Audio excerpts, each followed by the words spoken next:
You've got kids that are getting kicked out of their homes by their parents just because for being gay. So how or being lesbian or identifying as part of the LGBTQI plus community. So what do we say to those kids? Because in as much as we can speak about funding outside, which is very much necessary, what do we say to those kids who, like someone who's watching right now or whoever's watching right now, who's felt the pressure to come out, but at the same time, if they do, they risk they risk being kicked out. When they're kicked out, what resources, where can they go, you know, because it's... If you could mobilize a group of people, what movement would you mobilize and why? I would call my movement the mindful movement. Suicide is one of the leading causes of death between people aged 15 and 29. 1 in 3 people are expected to suffer from mental illnesses in their lifetime. So I believe that mobilizing people to strive for mental health would actually fix so many social ills in our society, and that is what I would mobilize.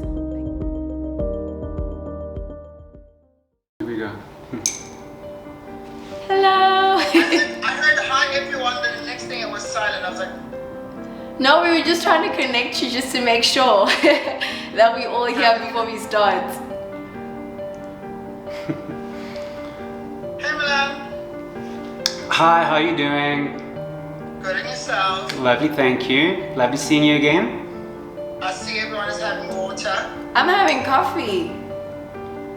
Ooh, I'm having coffee. I just had to be different today. ooh.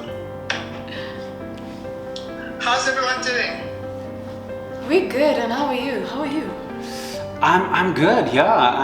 I'm looking forward to this. I think it's a really important topic of discussion. And Shudu, I think it's so amazing that you're really rising to the occasion and you're giving this topic much needed attention. So I'm really excited and privileged to be here. Oh, thank you so much for joining us. Thank you so much. How are you feeling, Tammy? Oh, jeez. I suppose when you're having such conversations, it's not one of those where you're like, yeah, I'm fine. It's been a good day. No. No. Started out really crappy, and it's been a long day. It's been a Monday. The weather hasn't been that great today, especially for how I feel. But yeah, I mean, we just have to make things work, don't we? No, but this is a safe space, so if you don't feel okay, we got you. I think it's a perfect space for us to be completely vulnerable, and for us to talk about the issues that really matter, because I think the discussion is about our mental well-being. And some days are good, you know, and I think most days are good, and then some days just, you know, you wake up and you're like, oh, I'm not really feeling that well. So today has been one of those days where I'm like, I'm not really feeling great emotionally.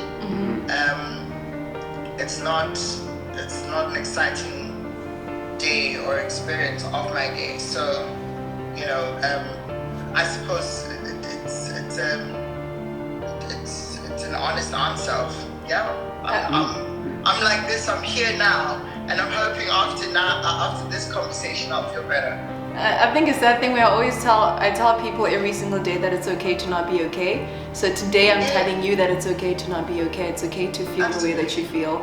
And I think it's quite important that you're honest with your answer, because a lot of people always feel like they need to rise to the occasion and be okay with their emotions. But sometimes it's never really like that. Sometimes you literally have Monday blues. So this is a safe space for anyone who's watching. You're not alone. Like as Tammy said, some days you're not going to feel your best, but we here. And there's, you know, there really is strength in vulnerability, Tammy. Hey, like being honest and labeling a bad day as a bad day doesn't make you a bad person. It makes you an honest person. And also, it's a bad day doesn't mean a bad life. I think that's what we always need to remember, because sometimes we're too scared to admit that we're having a bad day because we think it equates to a bad life. But no, a bad day is just one of those. And then, like you're saying, hopefully after this you're gonna feel better. But no pressure. Yeah. It's important to talk. It's important. That's what we advocate for every single day, and it's good that we're finally having these conversations. And you know what days do? Days do this. They like the one day you're like completely on a high and you're like very happy, and then you drop, you know, because I'm thinking of what happened to me and how I carried my emotions from last night to today, and then I tried to walk it out in the morning, and as I was taking my walk, it started pouring, and then I was like, I get you. I get you. 9 in the morning, and this day's already feeling like this. I feel you. The weather does that sometimes. Sometimes what people also need to know that weather can impact your emotions as well. So if you feel like if it's like a bad weather day and you also feel a bit down, don't be too hard on yourself. It happens sometimes. It's interesting. Like I often wonder. I mean, what happens? I mean, I suppose professionals like Milan would be able to tell us what happens with one and one's energy when weather occurs and happens to drain us. You know, it's intense. Weather definitely plays a role. Are we good? Okay, we blacked out for a moment. Weather really does play a role. You know, it has such a big impact on how your day goes. You know, if you can go outside, if you can do activities that you enjoy, are you stuck inside with people you might not be that keen on spending a lot of time with? You know, it affects your circadian rhythms, it affects your sleep patterns. You know, sunlight is directly related to mental health as well, to feeling good, to feeling energetic, to feeling like you can take on the day. So it's important not to underestimate the effect of just like a crappy blue Monday that it has on your mood. I think one thing that can make it worse is to deny and to kind of suppress and to put up this really practiced mask that I'm really okay and things are fine and I better not appear like a Debbie Downer, you know, because that can also have a bit of a counterproductive effect. And I think that's like one thing that you mentioned now is how sometimes you're stuck in a place where you don't really want to be, and I think that's the importance of this topic, because a lot of people are asking, what if I'm in a family where I'm not accepted for being who I am, and I think it's quite important to speak on this topic because so many people are in positions where they feel like they don't have a safe space, which is why today's topic is so important. So like today we'll be speaking on the LGBTQI+ youth and mental health, and I think especially on a day like this one where some of us feel downer than usual, it's quite important for us to engage in this conversation. So you guys ready? Let's dig in. I don't know about the youth part, you know, because I'm no longer youth. I'm joking. You starting? No ageism allowed. Did you? You know, I'm just like, I think mental health issues cut across. I mean, yeah, we have specific focus on youth. Yeah. But all of it is carried, you know? Like, as you're asking now or about the state of readiness, I'm like, oh, yeah, well, it's not just young people watching this live, it's older people who've carried some parts of their trauma. So should we just make this for everyone? Let's make this for everyone, yeah? Yeah, I think let's just talk about it. I mean, mental health issues come from they're rooted in something. It's not something also that you just wake up and decide that I've got some challenges with my mental well-being. It's rooted somewhere. So I think to start, I think a lot of people they see the acronym. Someone actually just asked now, what is LGBTQI+? Can we expand on that? Sure. So LGBTQIA+, I think it can be a little bit daunting at times. You know, it seems like an ever-expanding kind of gay rainbow acronym, the gay alphabet. But the L would stand for lesbian, G for gay, and both men and women. Anybody across the gender spectrum can identify as gay. So the B, bisexual, which is a more binary, more either or concept. So I'm attracted to both men and women. So we're B now. Okay, so T, transgender.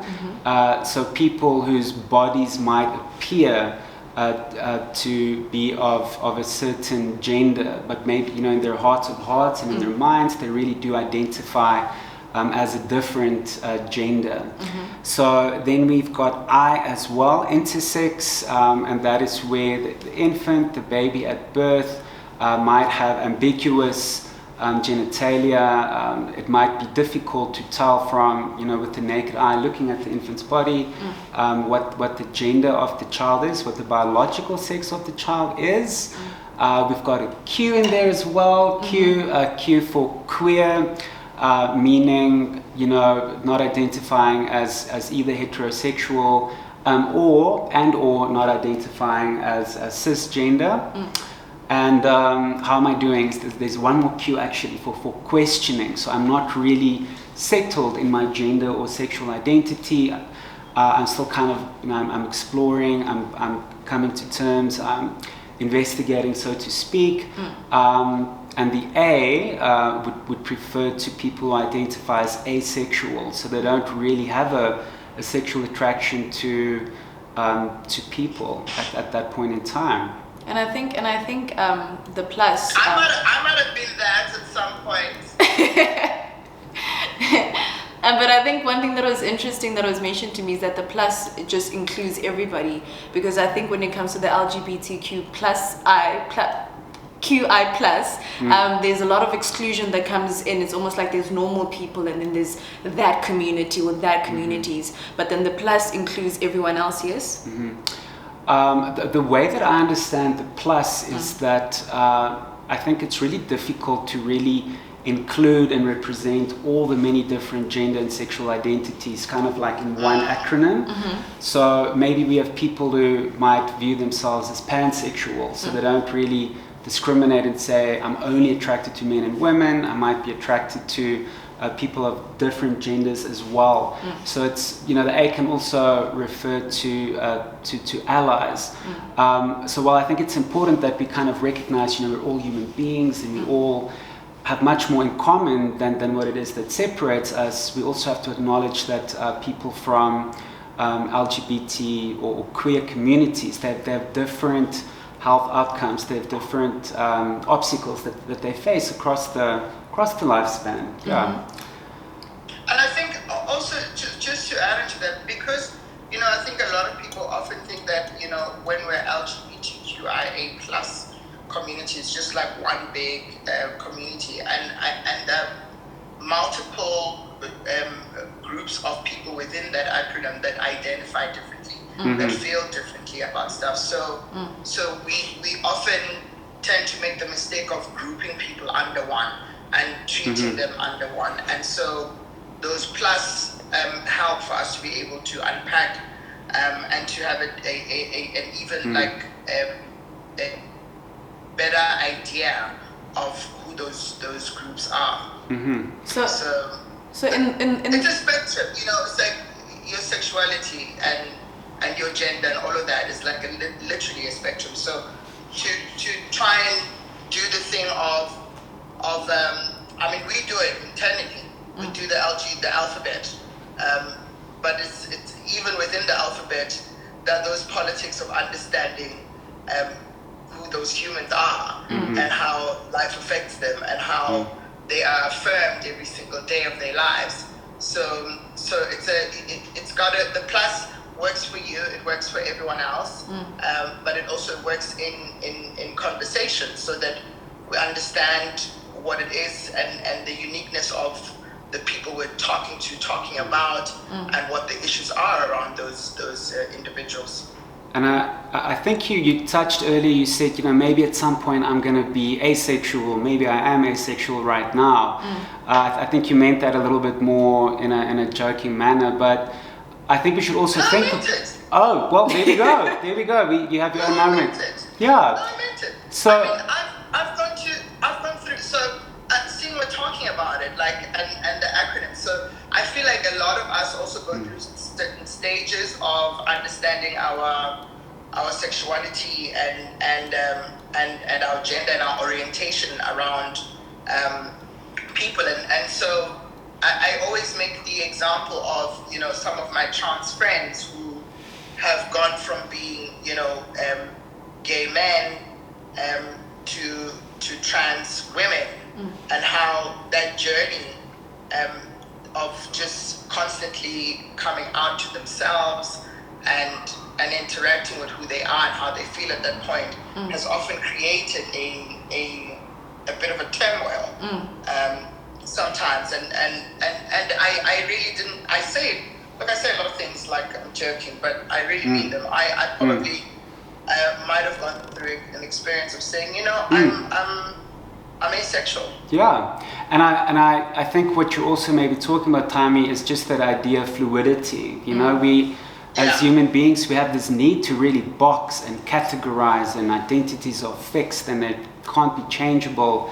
But I think more and more people are coming to realize that the sexuality is fluid, and that it's not necessarily limited just to one gender or to one gender identity, so to speak. So people, everybody has the right to really get in touch with how they feel and who they're attracted to, and to pursue a relationship, sexual or romantic, as long as it's consensual, as long all parties involved are of consenting age, not minors, then it really is a matter of what makes you happy and what makes the other people involved happy, and is everybody consenting to this? And in that identification process, what are the mental health issues associated with that? Because you're talking about how one person can move from being a gay man to wanting to be a trans woman. So what are the mental health issues or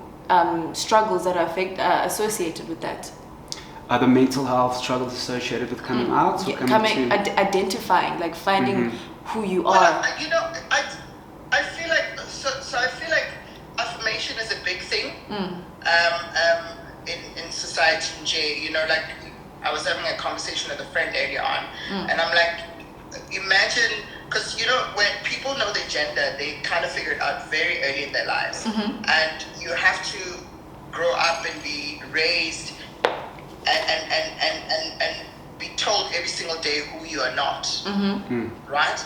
And that's the society we're in. And so every single day when you're told who you're not, you kind of have this battle with yourself, because you know how you feel, you know who you are, you know how you identify, but you have to move within a world that dictates to you how things should be. And so I think that becomes a big thing, because we struggle with affirmation as human beings. I can't imagine every single day being told you shouldn't speak like this, because that's not the voice of a man or of a boy, or you shouldn't look like this because boys don't look like that. Imagine being told every single day that you're not black, when you're like, but I am black. Do you know what I mean? And so that affirmation becomes so important, and it becomes one of the biggest points of disruption in ourselves, because we just never get to be, or you live being told who you're not, and people grow through those years having to live like that, and then wake up one day and realize, I'm 18, I'm out of this house, I'm not going to listen to this, my parents who told me who I am not, my family who tells me who I am, and society that I interact with every single day that causes even other confusions for me. And so it interrupts one system, and creates like some mental blockage for you, because I not everyone else is strong enough to stay firm and believe in what they believe and know what it is that they believe. I wasn't a 5-year-old who was like, this is who I am, I'm gay, and I look like this, and I behave like this, and I'm going to be like this, and I was affirmed like that. No, it's different for everybody else in different households and in society. So I think for me, that's been one of the biggest problems with humans and human sexuality, and it's caused some of the challenges that we're experiencing today. Milan can speak on a few of those that he's dealt with. But I really believe that it's really about that affirming part of humans. Yeah. It's being seen, it's being heard, it's being understood. Absolutely. And it's, yeah. And I think people really underestimate the importance of like even pronouns, you know, like how you address a person. I think one thing that Tammy always says is like, why do you assume that I'm a he? So like the psychological effects that you're speaking about, can you expand on that a bit? I also want to speak about, you know, just a basic need for human beings to belong, you know, to be recognized, to be acknowledged, to be loved. You know, it's a survival skill to belong to a group, an accepting group that fights for you, that shows up for you. That's the basis for survival. So if if it's communicated to you that you don't belong, you know, that you're not okay, that there's something defective, deficient in you, you know, that who you are, who your true self is kind of, you know, anti your culture that you come from, or anti your religion, or anti your school, or anti your family, that really has such a deep impact on a child's life. And it really it takes a while to understand who you are to begin with as a young person. But if you don't see yourself represented in your community, in your school, in your church, you know, in media, how do you recognize yourself? Like, how do you understand who you are? So it's really important, you know. We often ask, well, what can we say to that child who is LGBT, who belongs to a gender or sexual identity spectrum? What can we say to them? How can we make them feel better? And that's real urgency and a need that those of us who are understanding and loving and caring and affirming, as was said before, you know, that's how we feel. But I think, you know, the challenge where we have to look at where the problem is within our schools, you know, it's within our religious communities. You know, what are the messages that are being conveyed? You know, what do you model to younger people in terms of acceptance and love and unconditional care? Especially in our communities. Because I remember I was in a church youth group, and we were sitting there, and a religious leader stood up and he said, "Why would you want to be a Maria? Why would you want to be a Maria if God created you as Steve?" And that's supposed to be a safe space, you know, like that's supposed to be a safe space. I remember I looked and I was just like, wait, what? You know, and that it's supposed to be an accepting space. So the community plays a big role in the affirming and making sure that a person feels accepted. So I do agree with that. Yeah, and I think, you know, if you have such an important role in your community where others listen to you and they take you seriously and you're held in high regard, you know, I think one of the things that all of us can agree on, whether we belong to an LGBTIQA plus community or whether we consider ourselves cisgender or heterosexual, you know, we want people to be okay and we want them to be functioning well. And so we want to listen to people and understand better. And you mentioned earlier about pronouns, and you know, it's been my experience, and you can contribute, but it's been my experience, if you politely, with respect, ask, you know, I'm sorry, are you comfortable with this pronoun, or do you feel more at home when I address you with that pronoun? You know, most people who are transgender or whichever gender they might identify, they really appreciate the kind of, you know, that healthy, respectful kind of questioning, because I think oftentimes we find ourselves we're walking on eggshells. You know, what if I say the wrong word? What if I say the wrong pronoun? Because I think that's another thing. I think that's another thing. Like you want to ask, but you're not sure if it's polite to ask. So it's a good thing that we're mentioning that it's better to ask than to assume. I think that people think it's a bad thing to ask, but my problem is that when you don't ask, you quickly assume, and that assumption excludes you from lots of conversations, right? From your understanding. But also, I think that what has happened in the past is really the attitude that people have carried. It's how they ask these questions.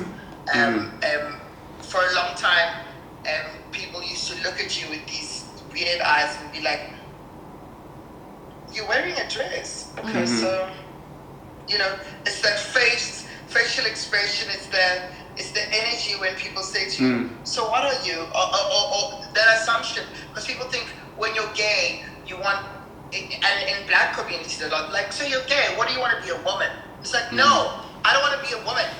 I love women. I love them with all, I celebrate them every single day. But I don't want to be a woman. I'm a gay man. I'm a man who's attracted to other men. And I feel this way and I behave this way. And I have my nails painted and I wear longer earrings. And it's okay for you to honestly ask, because you're also exposed to ask. So in the world that's evolving, how do you identify? That's why we speak about, you know, when you go into rooms and you start a session like this, you say, hi guys, you know, you don't say, hey ladies and gentlemen, because that's an assumption, right?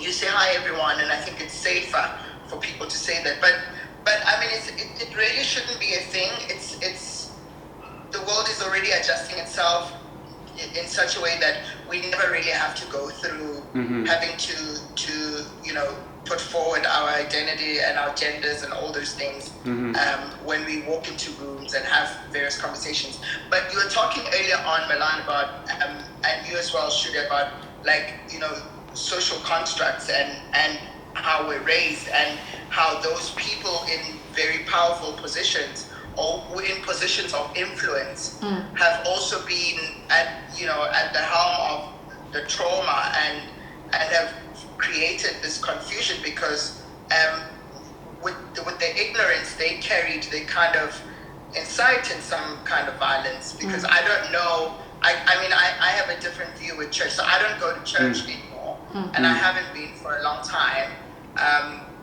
But I had observed, so I've hopped around churches multiple times, and I love church. So I come from that background, family of prayers, and I came from, like, my grandfather, who you know, one of the founding members of you know, Christian movements. He has been, like, really supportive and affirmed me, but because of moving around, I wasn't going to go to the Baal or Mamelodi. I was moving around different churches, and you walk in there and you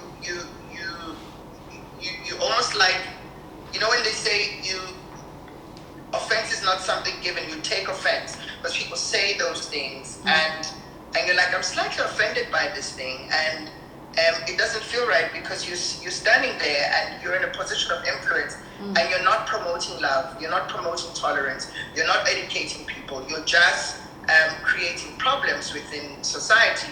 And I left the church space because it wasn't affirming, it wasn't empowering. I loved everything else, but I realized that it wasn't a safe space as well, unless we were willing to go into groups, or unless we were willing to be open and speak about sexual identities and sexuality and gender and inclusivity and representation across, you know. Tammy, I have a question for both of you. Can you hear me? No, I have a question for both of you. Sorry to disturb you. Based on everything you're saying, I just have to ask, is this, like, the exclusion and the disrespect that the LGBT communities face on a daily basis, do you think that is the reason behind the high suicide rate and depression?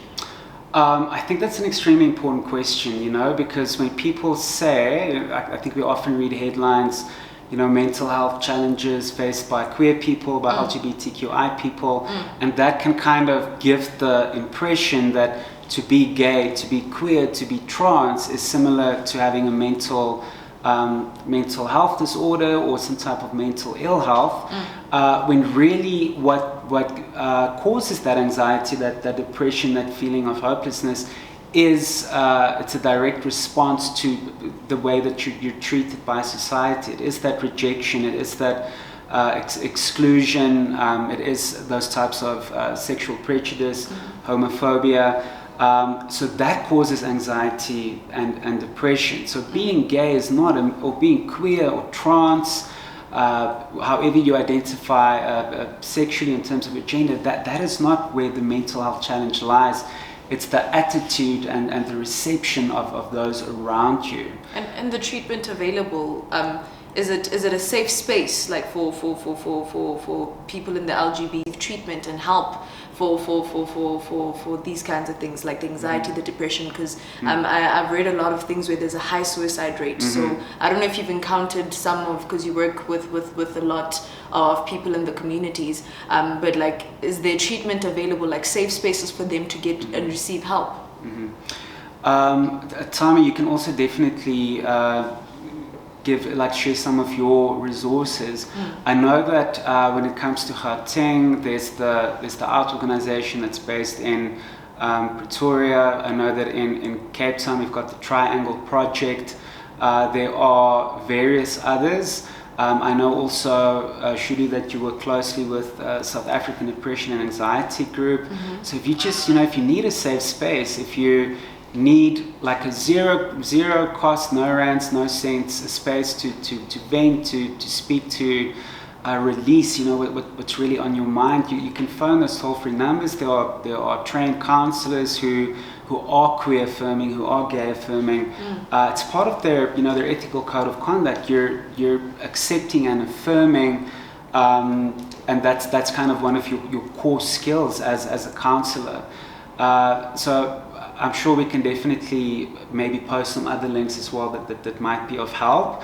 And when it comes to anxiety and depression, you can also develop healthy coping mechanisms, coping skills such as mindfulness, practicing some self-compassion, taking care of your physical health, taking care of your emotional health, your social health. So you want to. That's the walk that I was supposed to take earlier on. That's physical health. And then the weather took over. Yeah. So then the weather was like not in my favor.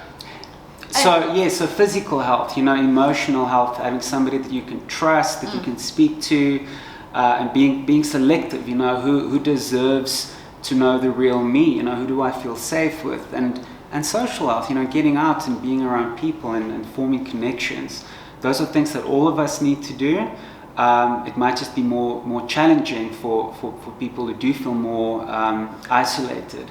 And then does that treatment... I was saying, for me, I think that, Milan talks about like the resources that are available there for people, but I also feel like we don't have enough in the country, and that must be something that we speak about openly and honestly. There's so many homes and structures that are put in place to help children, women, and other groups of people who struggle.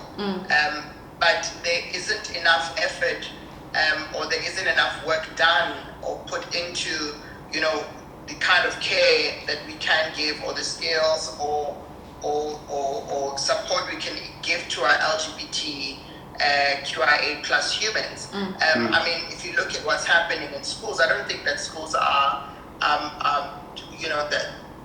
from early child development, I don't think that there's enough training for teachers to actually understand their learners and the kids in school.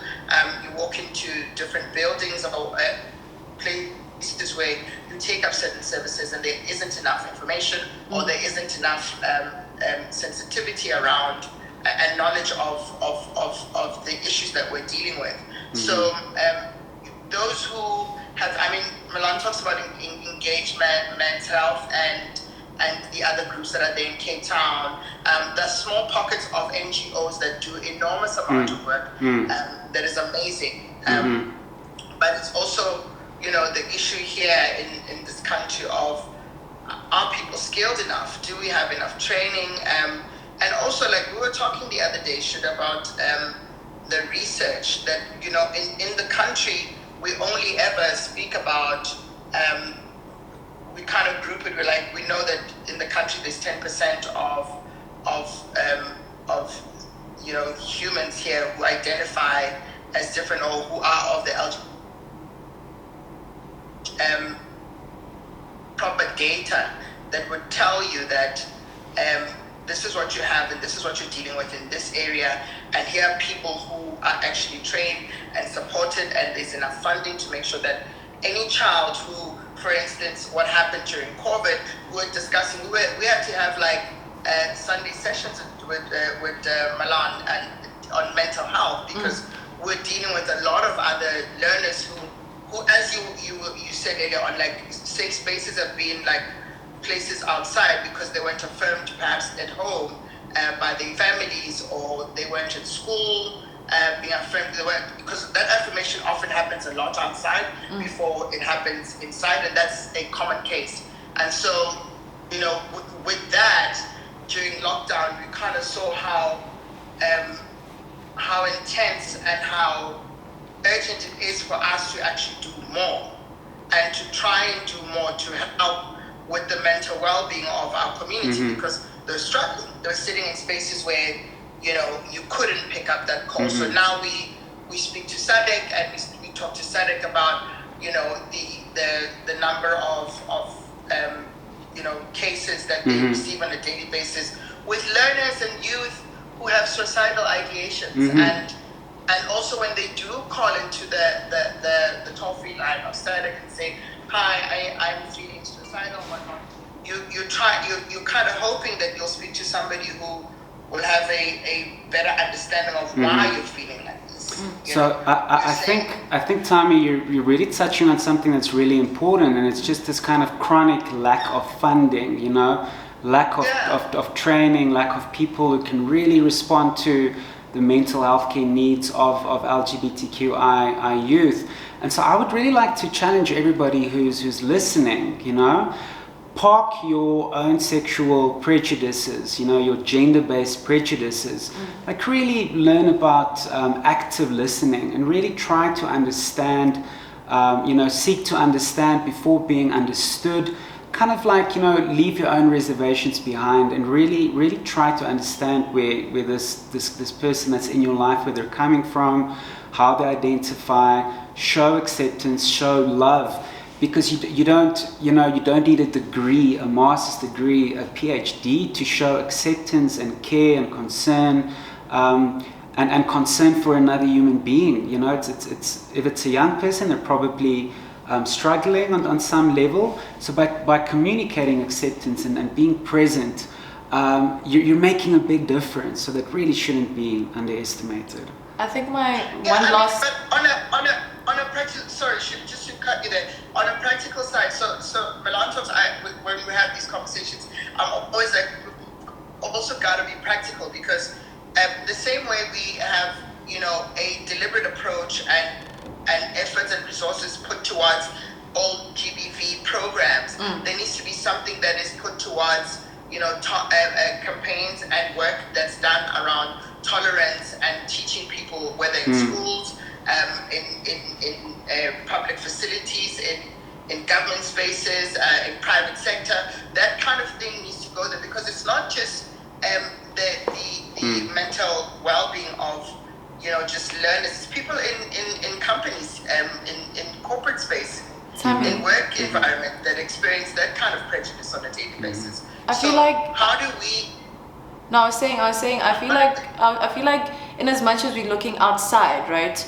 One thing that I've spoken to both of you guys about is the fact that, okay, there's this pressure to come out, and then you've got kids that are getting kicked out of their homes by their parents just because for being gay. So how, or being lesbian, or identifying as part of the LGBTQI plus community. So what do we say to those kids? Because in as much as we can speak about funding outside, which is very much necessary, what do we say to those kids who, like someone who's watching right now, or whoever's watching right now, who's felt the pressure to come out, but at the same time, if they do, they risk they risk being kicked out. When they're kicked out, what resources, where can they go? You know, because it's more than just, yes, I've come out, and then the world is not accepting, but then at home, like their safe space at home, like in as much as we speak about safe spaces, what do we say to those kids? What do we say to them? What do we, where do they go? Because it's like, yes, I want to accept who I am. I want to be fully, who I am. But then at the same time, I know if I tell my parents, hey mom, I'm gay, or hey mom, I'm lesbian, or hey, I want to be I'm a trans man or I'm a trans woman. You know that you'll get kicked out. You know that you have no place to go. That means you have to stifle who you are for the longest time. So what do we say to those people? I think that's enormously challenging to really hide your true self. You feel like you're stifling yourself. You feel like you're doing a disservice to yourself. You feel frustrated. You feel closeted, and there's always like this low level of anxiety. I'm not able to really be who I am. And I guess one has to balance that against some really practical concerns, like, will I have a home? If I come out to my parents, will I have a social support group? Will I be able to survive? So I think it's there's this thought of coming out as taking back your power and living your truest self, and I think there's a lot of truth in that, and that's really important.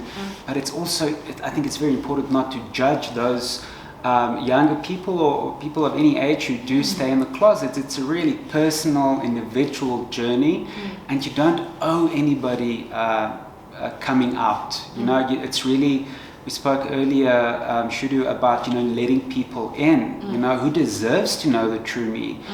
Who do I feel safe and comfortable with? Who will I let into my inner world and all parts of myself that I've kept hidden from others? Who is deserving of that space? So I think one should really respect other people's choices when it comes to coming out. And for young people who risk being kicked out of their homes, who have been kicked out of their homes, that's enormously challenging. And I definitely echo Tommy when he says, we need more resources, we need more. We need as much attention and funding and love for vulnerable queer youth.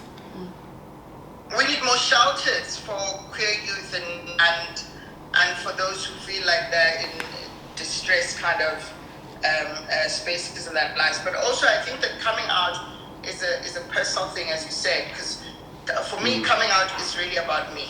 I need to come out to myself first, right? I'm not going to be forced to come out to you. What I found to be extremely unfortunate is for those bodies that feel like they don't want to be always wearing pants or skirts or presenting themselves in a way that they're not comfortable in, but also being afraid of existing as themselves and in how they want to be. In spaces that don't affirm them or make them feel comfortable. So it's always been tricky, and coming out is a very sensitive thing. Like you said, do I have enough support around me? And there's always support. There's always an aunt, and I'm just now going down to being practical. We can tell everyone now that come out, it's safe for you to do so, and be revolutionary about it. Everybody must come out, we must go and march on and be queer, but it's not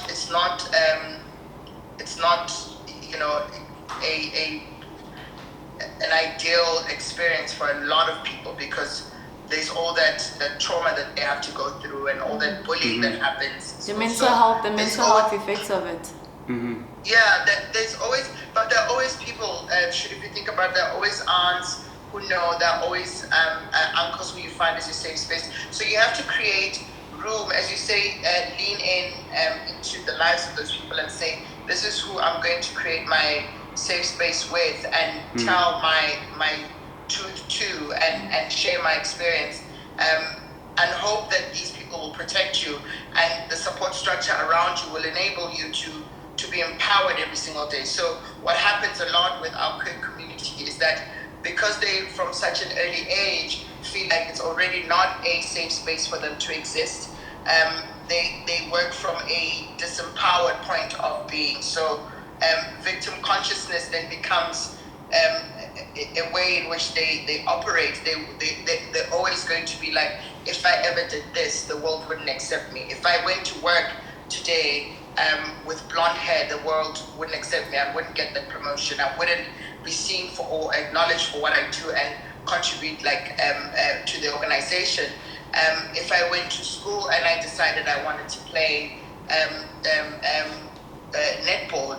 Look at what happens at school. Like sports fields have excluded a lot of groups in the past, and even today it remains a big conversation where they just create exclusions, and they've created some kind of trauma for people who just want to be, and it doesn't see, because everyone else is obsessed with gender, right? Is obsessed with grouping people. We spoke about this the other day, that people obsess over the idea of saying, here's how you must be because you're a boy, and here's how you must be because you're a girl, and you work into a system that prescribes how you must be. And those people who you coexist with often sometimes don't know how to deal with you, how to manage, and how to find ways of fully representing individuals. So it's always like a learning thing. The whole coming out experience is always like a learning experience. It's always like a space where you're also able to teach people more about you. When I came out, well, I didn't really come out, I was gay since day 2. But yeah, and then for me, like, I think that I had expected, or I wanted to create like a coming out thing, and I took different kinds of queer friends of mine home and just to expose them. And I was, when as children you're like, I want to see what my parents are going to ask me, because it starts there in the family, and my parents never asked me about like, these friends of mine. I remember it was just like a casual conversation with my mom when I was 16. She says, so this is who you are? And I was like, yeah, and then kept it moving, But you have to, it's not the same for everyone else, but you have to be able to create like a safe place for you. And even if it's within your friends, even if it's you calling organizations like the foundation, my foundation, or Engage, or Access Chapter 2, that those people who could be like your peers, who would help you navigate your coming out, and coming out importantly to yourself, because a lot of us live with the trauma of spending 18 years of our lives being who we're not, or being told who we need to be, and then once you jump out and you get into a different environment, people move from rural areas into the city and to urban areas, peri-urban areas, and then they soon discover something that they call freedom, and they access that 2 minutes of freedom, and it doesn't take away from the trauma that they've experienced. They now have to find new ways of being, and that freedom, they always have to reflect back on the trauma. So I didn't get to date a guy when I was in school openly and freely. Now I can do it here. I can date 2 guys. I can do this. I can do that. And it creates. Then it's a spiraling thing. So there's other issues that are created there, and Milan has to deal with all of them, because people be like, oh, I've run myself into a hazard to society, because I am this person when I'm here in Joburg, and I'm that person when I'm in KZN, I'm that person when I'm in Venda, and those individuals that are there are not fully myself, and I'm having struggles, and you get into issues like drug usage. That's happened a lot within the community. That's one thing that we never talk about. It's like, when people talk about mental health, it's how people also find substance abuse as escapism. Yeah, it's a reaction with even younger generation. It's happening now, and it's like, oh, geez, how did we get here? I feel like we need another live for this, because there's so many issues to unpack. Because like you're talking about substance abuse, that's something that's never really addressed.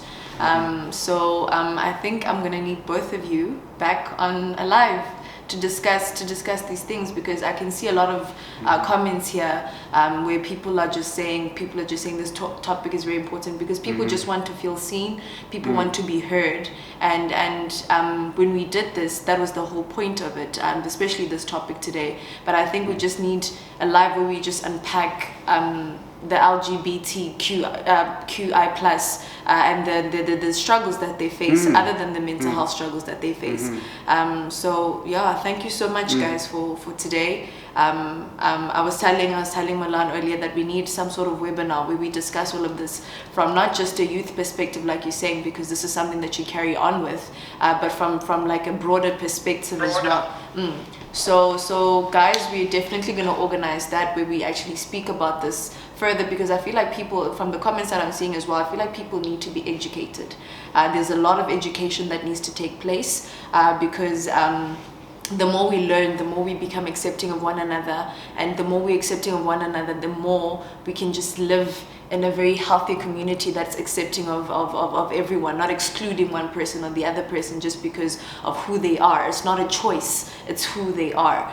So I think that's quite important. But thank you guys so much for coming through today. Imagine we're not teaching people how to love. You see, so I think we need we need a day where we actually just unpack this and just educate people on all of this, because substance abuse, that's something that I didn't know that it was part of it, you know. It's big in the, just before you wrap up, like it's big in the community, and we never talk about it that openly, because a lot of other people find different ways of just coping, because it's tough. If you can imagine, like what has happened, firstly I'm gay, and then I'm now living through a pandemic, and I have all these other things. I've been feeling isolated. I said in a conversation I was having with a friend of mine, we're discussing the fact that, you know, a lot of our queer people feel isolated as all of you guys had that experience during the lockdown. So you guys felt alone, isolated, you couldn't see everyone. That's pretty much the experience of queer people on a daily basis. So it wasn't new to the community when lockdown hit and hard lockdown hit. It just became an extension of how they've been feeling all their lives, and it's the trauma. So you've gone through multiple traumas, and so people then seek different ways of releasing themselves or escaping from where they are into different worlds. So we do really need to have another conversation, and perhaps on what people do to further self-destruct ways of being, because people eventually get to that, and then you end up with a lot of us holding SADC and feeling like we're anxious and depressed, and we've got suicidal ideations. It's layered, you know. The multiple things that contribute to people's mental illnesses, and you have to look at it from a broader perspective. So what I think I'm gonna do is we're just gonna have a webinar whenever you guys are available, because I think it's quite an important topic to unpack. But for tonight, thank you so much, guys, like for coming through. I learned so much. It was quite an interesting topic. Sisters, we need part 2. We do need part 2, because there's not enough time. So yeah, we need to speak to SADC. We need to organize this, because I think a lot of people need it, especially people in the community, because through this life, a lot of people feel seen. You know, a lot of people feel very, very seen. So part 2 is coming, because I think this is quite an important conversation, because it goes into substance abuse, because in as much as we're discussing the mental health aspect of it, we discussed it, but there's so much more to unpack within that, from a young age to teenagehood to adulthood, and it's quite important for that to come across. I mean, there's so many initiatives, like your initiative as well, your initiative with the foundation, and a lot of people, I saw someone talking about the Pride shelter, a lot of things that people don't know about, which we still need to unpack. So guys, part 2 will come through. Thank you so much for watching tonight, and thank you so much for making the time. Thank you so much. Thank you so much, Sammy. Okay, take care, everyone. Thank you so much. Yeah, I look forward to part 2. Part 2 is coming. Part 3 and part 4 and part 5, but I look forward to it being like an everyday conversation. It has to be an everyday conversation. We're all well. Cool. all. Thank We you should so love much. each other well. Yes, yes, So- yes. Thank you. I Take love you care. guys. Love Bye. you. Bye.